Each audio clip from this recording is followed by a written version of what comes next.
Today we are digging into the story of the Mary Celeste, the ghost ship found with no crew. If you like mysterious history, please subscribe and like this video. On December 4th, 1872, sailors crossing the Atlantic spotted a ship moving strangely through the water. Its sails were damaged, its course was erratic, and no one appeared to be standing on deck. When a boarding party climbed aboard, they found food, drinking water, personal belongings, and more than 1,700 barrels of industrial alcohol. But the captain, his family, and the entire crew were gone. The ship's only lifeboat was also missing.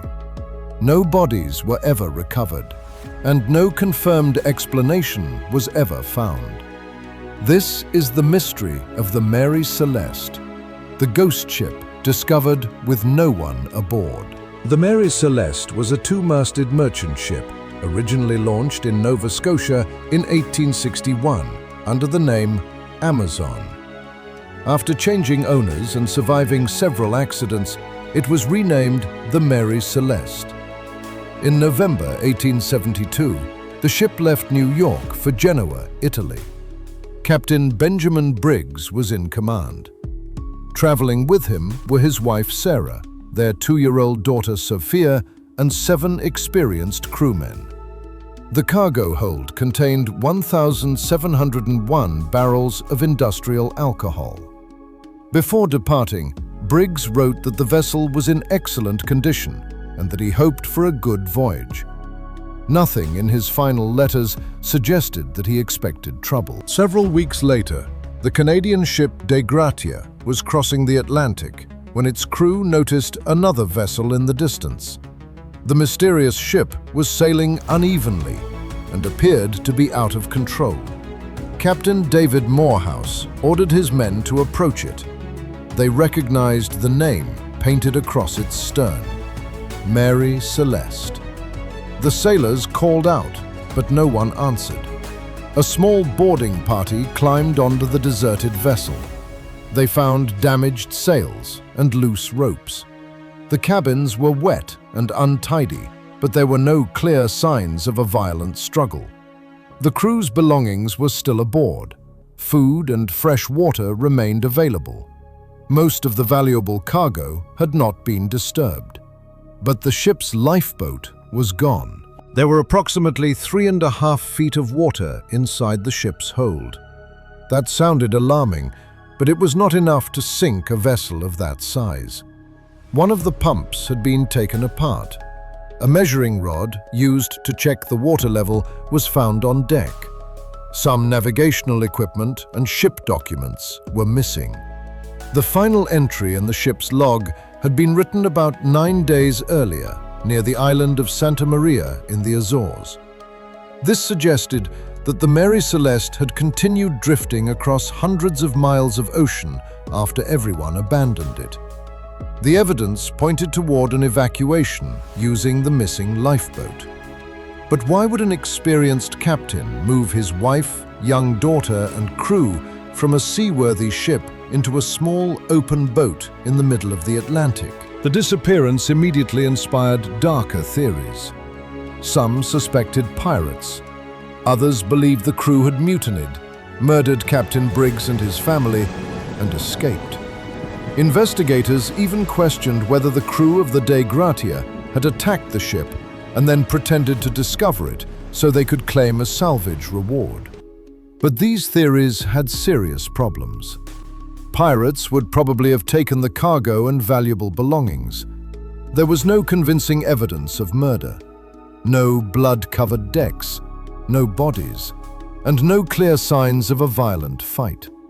The Gibraltar salvage investigation considered fraud, piracy, and mutiny, but none could be proven. The most believable explanation may involve the ship's cargo.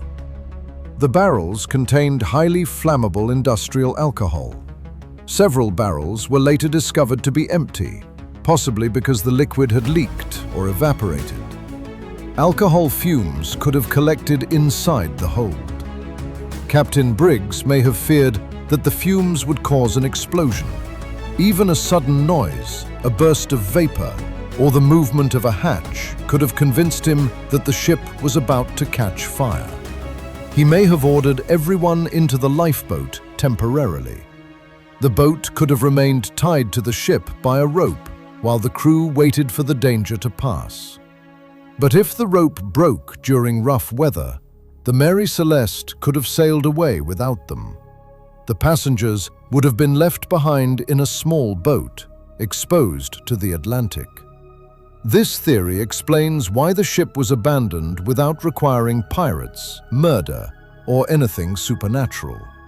But it remains only a theory. Another possibility involves the dismantled pump. Debris may have blocked or damaged the ship's pumping system. If Captain Briggs could not accurately determine how much water was entering the hold, he might have believed that the ship was sinking. Poor weather, leaking barrels, pump trouble, and fear of an explosion could have combined into one terrifying situation. Leaving the ship may have seemed like the safest choice, but it could have become a fatal mistake within minutes. The Mary Celeste survived.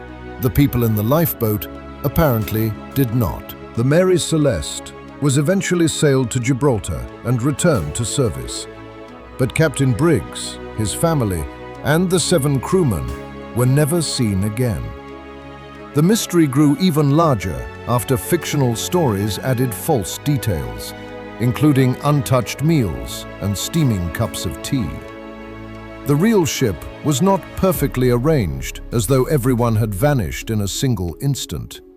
It showed evidence of bad weather, damaged equipment, and an organized evacuation.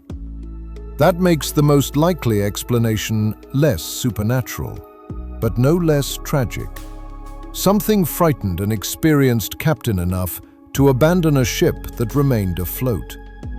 Whatever happened next disappeared with the missing lifeboat and everyone inside it. So what do you think? Did leaking alcohol and a damaged pump cause a disastrous evacuation? Or is an important part of the story still missing? Share your theory in the comments and subscribe to Lost and Explained TV for more mysteries buried beneath history.